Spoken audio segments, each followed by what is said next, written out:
Good morning. Welcome to Coffee Talk.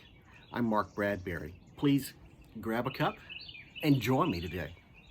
You know, it is really easy to second guess and to place blame on others for their actions. Isn't it? Yeah, you know what I'm talking about. After all, we do spend all day looking outward at the world. We're observing, assessing, and judging. The more egregious their actions, well, the more warranted the judgment we place, at least by our assessment. By contrast, we usually only spend a few minutes each day looking at ourselves in the mirror, usually primping, fixing, washing, and adjusting so that we look more presentable to other people. And we do want to look presentable and not show our faults, right? Yeah. Here's the prayer that I think a lot of times we want. It's this. It's search them, O God, and know their hearts. Try them and know their anxious thoughts.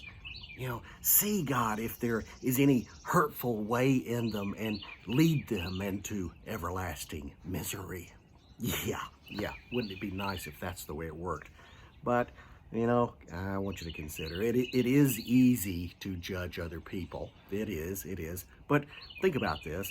When you're not personally involved in a particular situation, don't you find it easy peasy to be objective and dispassionate, judging from afar, or at least you might think you are?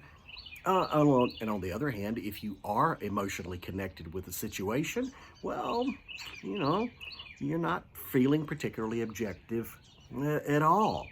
And the pretense goes out the window, and you find it very easy to justify targeting and condemning others. Any judgment goes is the rule, as long as it's not a judgment about you. Why do we tend to do that? Why do I do that? Why do you? Let's be frank. When you position yourself to stand in unwarranted and critical judgment over others, what it's doing is it's just deflecting from your own guilt. It's allowing you to avoid responsibility. It keeps the harsh spotlight off of you, and it positions you really just to look artificially better than others. Oh yeah, we judge. And as Shakespeare wrote, the lady doth protest too much, methinks. It's nothing new. It goes right back to the very beginning, in the Garden of Eden, in that account passed down by generations and codified in the book of Genesis. You know the one I'm talking about? After Adam and Eve were confronted by God for their sin of eating the forbidden fruit, Adam frankly, he just passed the buck. He said, look, God, this woman that you gave me, well, she made me eat the fruit. And Eve, of course, not wanting to take any undue responsibility or take the fall either, she said, look, God, it was this serpent. Yeah, the serpent, you see, he made me eat it, and we want to say, go get them, God, go get them, strike them down. They're bad. We want to pass the buck. It's kind of like the ancient King David said in his song. He said, if only you would put the wicked to death, O God. Yeah, leave me, you men who are bloodthirsty, you men of bloodshed, for they speak against you wickedly, Lord, and your enemies take your name in vain. He says, do I not hate those who hate you, Lord? And do I not loathe those who rise up against you? I hate them. I hate them with the utmost hatred. They have become my enemies. And if that were the end of the matter, well, that would be that. We'd be satisfied knowing that God had condemned them and would punish them for their wrongdoing. Conveniently forgetting my own. Yet Jesus said, why do you look at that speck of sawdust in your brother's eye, and yet you pay no attention to the plank in your own eye? How can you say to your brother, let me take that speck out of your eye, all the while ignoring the plank in your own eye? You hypocrite, Jesus said. You hypocrite. First, take the plank out of your own eye, and then you can see clearly to take the speck from your brothers. What's the deep truth here? You have no right to criticize others if you're not first willing to examine and change yourself. No. This was true when Jesus said it.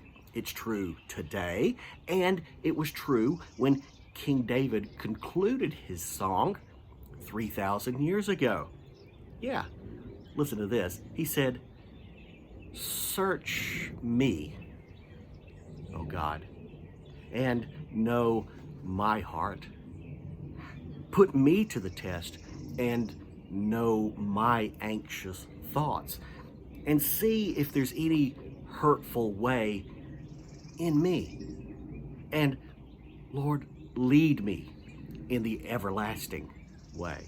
Yeah, look, we live in a culture that is all about blaming others and avoiding personal responsibility. What if, just what if, instead of building a woke culture in which we're judging one another's motives, words, actions, and deeds, often by purely relative standards, what if we each took personal responsibility and accountability for ourselves?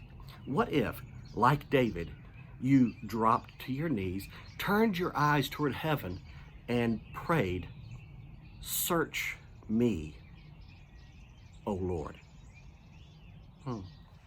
Look in the mirror. What you see is not always pretty. Get cleaned up before you challenge the world.